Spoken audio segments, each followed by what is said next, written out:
جنتی حوروں کے کلام کے ضمن میں حضور اکرم صلی اللہ علیہ وآلہ وسلم کا ارشاد پاک ہے کہ جنت میں حور عین کی محفل سجتی ہے اور حوریں اپنی آوازیں بلند کرتی ہیں، ایسی آواز مخلوق نے کبھی نہ سنی۔ کہتی ہیں کہ ہم ہمیشہ رہنے والیاں ہیں، کبھی فنا نہ ہوں گی، اور ہم خوش رہنے والیاں ہیں، کبھی غمگین نہ ہوں گی، ہم راضی رہنے والیاں ہیں، کبھی ناراض نہ ہوں گی۔ اسے خوشخبری ہو جو ہمارا ہو اور ہم اس کی ہوں۔ اس روایت کو امام ترمذی نے روایت کیا ہے، ترمذی شریف جلد نمبر 4 صفحہ 254، حدیث نمبر 2573۔ اگر آپ غور کریں تو اس میں بہت سارے ایلیمنٹس کے اوپر بات کی گئی ہے۔ ایک طریقے سے اگر آپ دیکھیں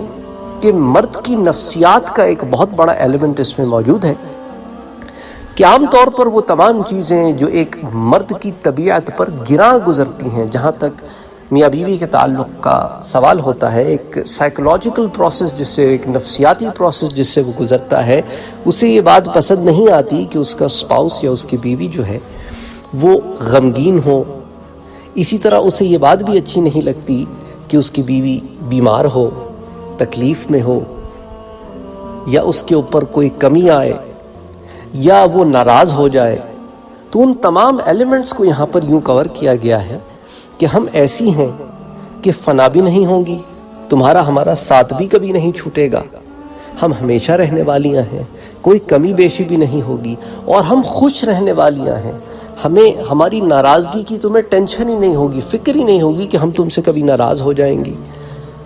تو خوشخبری ہو اس کے لیے جو ہمارا ہو اور ہم اس کی ہوں، تو دونوں کے لیے خوشخبری۔ اچھا، یہی ایلیمنٹ اگر آپ اس کو ریورس کر دیں تو خواتین کے لیے بھی ایک ایلیمنٹ آتا ہے کہ وہ خواتین جو ایمان والیاں ہیں اور جنت میں جائیں گی۔ تو زیادہ تر کیا ہوتا ہے کہ جب ہم دنیا میں رہتے ہیں تو ہسبینڈ وائف جو ہوتے ہیں، اب انسان دنیا میں رہتا ہے، انسان ہے، ہر ایک کی ایک الگ پرسنالٹی ہوتی ہے، ہر ایک میں ایک کمی بیشی ہوتی ہے جس کے پیش نظر بعض چیزیں ہمیں ایک دوسرے کی اریٹیٹ کرتی ہیں، پسند نہیں آتی۔ ہم کہتے ہیں یہ ایسا کیوں ہے، یا یہ ایسی کیوں ہے، یہ ایسا کیوں کرتی ہے، یا ایسا یہ کیوں کرتا ہے۔ یہ تمام ایلیمنٹس جنت میں نہیں ہوں گے کہ کوئی کسی کو اریٹیٹ نہیں کرے گا، کسی میں کوئی ایسی چیز نہیں ہوگی جو دوسرے کو تکلیف دے، چاہے یہ مرد کی طرف سے ہو یا عورت کی طرف سے ہو۔ تو جنت کی خصوصیات میں یہ بھی ہے شامل کہ وہ تمام عادتیں یا وہ تمام چیزیں جو آپ کو دوسرے میں پسند نہیں آتی، وہ ایلیمنٹس جنت میں نکال دیے جائیں گے۔ تو دنیا کے اندر اگر کوئی کمی بیشی ہے کسی میں تو وہ جنت میں نہیں ہوگی۔ تو جن کمی بیشیوں کی وجہ سے لوگ آگے پیچھے ہوتے ہیں ایک دوسرے سے، جب وہ کمی بیشیاں نہیں ہوں گی اور جنت میں من بھی ستھرا، دل بھی ستھرا، احساسات بھی ستھرے،